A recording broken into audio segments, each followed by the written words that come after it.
que Mahoma fue uno de los líderes más influyentes de la historia, no solo fue por ser líder religioso, sino también social, político y el fundador de una de las religiones más grandes del mundo, el Islam. Nacido en la Meca, en la actualidad Arabia Saudita, alrededor del 570. Mahoma pertenecía a la tribu los Quraishitas y el clan Hashim. Según la tradición musulmana, fue el profeta elegido por Alá para recibir la revelación divina, los versos del Corán, que guiarían a la naciente comunidad musulmana. La palabra Islam significa literalmente sumisión a Dios, y la creencia central es la unicidad de Dios y que Mahoma es su mensajero. Desde joven, Mahoma fue marcado por eventos extraordinarios, como el primer milagro de su vida, cuando el arcángel Gabriel descendió y, según los relatos, abrió su pecho para purificar su corazón. Este acto simbólico, que los musulmanes interpretaron como una protección divina, lo apartó de su niñez y de la adoración de ídolos. A pesar de las tragedias de su vida temprana, como la muerte de su madre, cuando él tenía solo 6 años, Mahoma fue acogido y educado por su abuelo, y luego por su tío Abu Talib, líder de su tribu. Durante su adolescencia, viajó con su tío a lugares como Siria, lo que le permitió conocer otras culturas y tradiciones.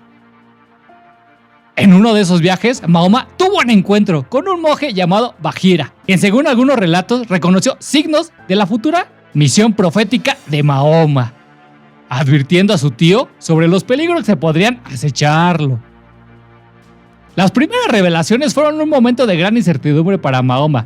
Al principio, sintió un profundo miedo. Incluso llegó a temer que pudiera estar poseído. Se dice que al despertar de su visión, las palabras divinas parecían grabadas en su corazón, lo que lo hizo dudar de su propia mente. Esta angustia fue tan grande, incluso pensó en el suicidio. Pero en ese momento escuchó una voz celestial que lo llamaba como el apóstol de Dios. Regresó a su casa con una mezcla de confusión y temor. Y fue allí donde su esposa Yadija le brindó su apoyo, con la ayuda de Waraka ibn Nawfal, primo cristiano de Yadija, quien interpretó la experiencia como una revelación espiritual. Mahoma empezó a comprender su misión, gracias a la fe y el apoyo de su esposa.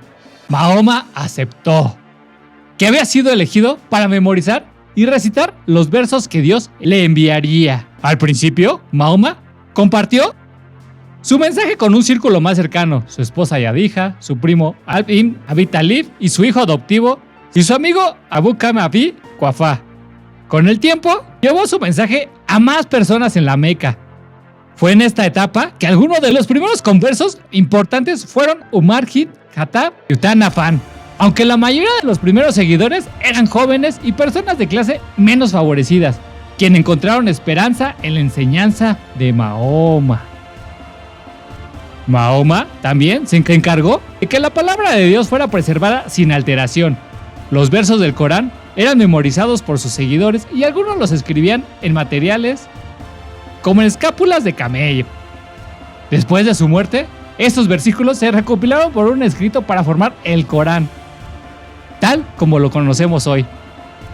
El arcángel Gabriel le transmitió a Mahoma que él era el último de los profetas y que debía predicar el mensaje del monoteísmo absoluto, anunciando también el día del juicio final. Aunque según la tradición islámica, Mahoma era analfabeto, esto se interpreta como prueba de que el Corán es la verdad revelada. Sin embargo, existen algunos hadices que sugieren lo contrario, ya que en ocasiones Mahoma dictó documentos, como en el caso del Tratado de Hudaybiyah, en el que se menciona que él escribió una nota a pesar de no ser un experto en escritura. A medida que Mahoma ganaba más seguidores, sus enseñanzas comenzaron a desafiar las creencias y prácticas tradicionales de la Meca. La tribu Quraysh, que era la encargada de cuidar la Kaaba y sus ídolos, veía en Mahoma una amenaza para su poder y sus fuentes de su riqueza. El rechazo al politeísmo que predicaba Mahoma ponía en peligro el comercio y las peregrinaciones a la Kaaba. Esto provocó la persecución de Mahoma y sus seguidores, ya que su mensaje amenazaba el equilibrio económico y religioso de la ciudad. Según la tradición islámica, los líderes de la Meca comenzaron a trazar planes para acabar con la vida de Mahoma. Alrededor del año 619, Mahoma vivió lo que se conoce como el año de la tristeza, ya que en ese periodo fallecieron 2 de las personas más cercanas y fundamentales para él, su esposa Yadija y su tío Abu Talib. Con su partida, Mahoma perdió el apoyo y la protección que habían sido esenciales para su misión. Esta tragedia lo profundizó la persecución que él y sus seguidores sufrían, y su comunidad enfrentó hambre y dificultades. Sin embargo, en el año 620, según los relatos del Hadís, Mahoma vivió un evento milagroso conocido como el Isra y el Miraj. En el Isra, Mahoma realizó un viaje nocturno desde la Meca a Jerusalén, específicamente al Masjid Aqsa, y un lugar sagrado. Luego, durante el Miraj, ascendió a los cielos, donde reconoció los 7 cielos y se encontró con los profetas que le precedieron, como Abraham, Moisés y Jesús. Este viaje espiritual fue un momento clave en la vida de Mahoma, reafirmando su poder profético y su cercanía con otros mensajes divinos. La situación en la Meca se volvía cada vez más peligrosa para Mahoma y sus seguidores. Con varios intentos de atentados contra su vida, la comunidad musulmana se encontraba en una posición crítica. Fue entonces cuando los habitantes de la ciudad de Yatrib, un importante oasis agrícola con creciente número de musulmanes, enviaron emisarios para invitar a Mahoma a trasladarse allí.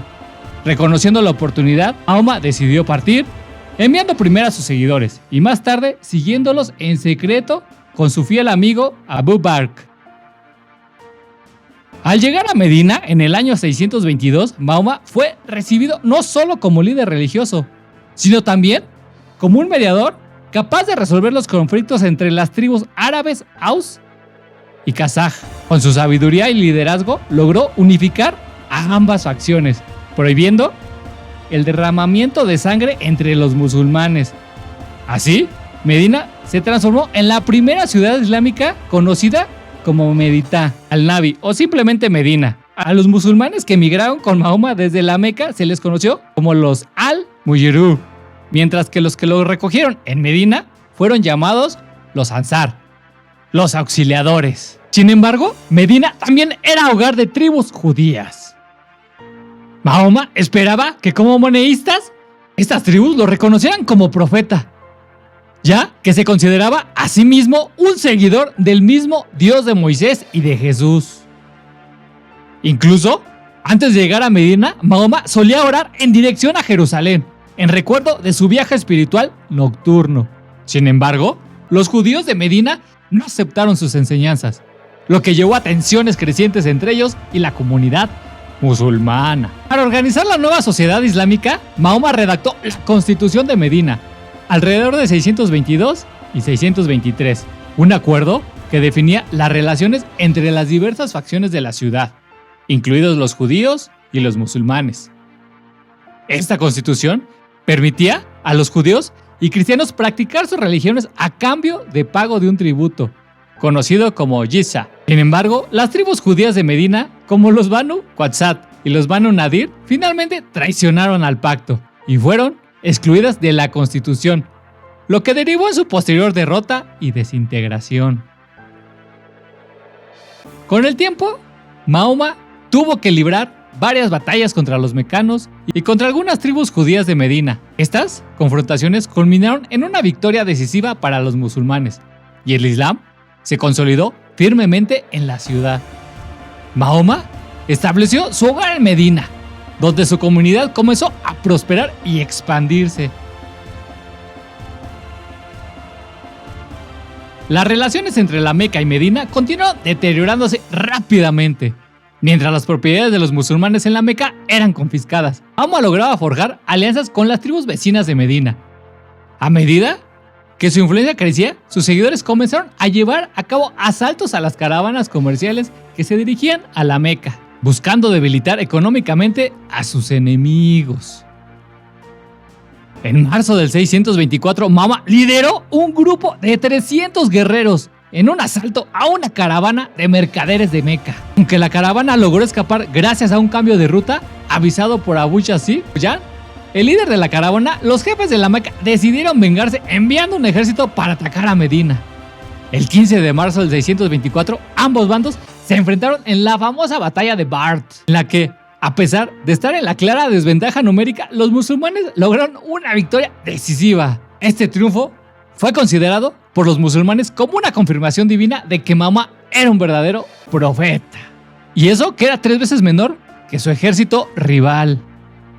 Tras la victoria, Mahoma expuso a la tribu judía de los Banu Qaniqa de Medina, y muchos habitantes de la ciudad comenzaron a aceptar el Islam.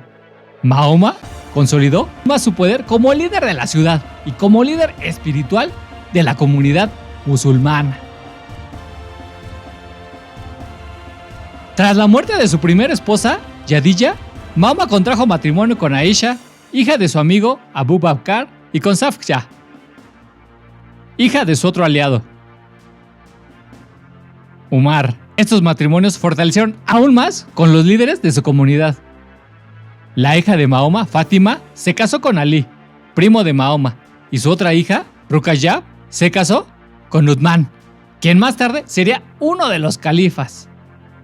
Los 4 primeros califas fueron cercanos a Mahoma a través de estos 4 matrimonios y son conocidos como los Rashidun, los califas bien guiados, quienes jugarían un papel importante en la expansión del Islam tras la muerte de Mahoma. Cómo estas alianzas lograron consolidar el imperio y la de las religiones más importantes a nivel mundial. Más que las guerras fueron los matrimonios.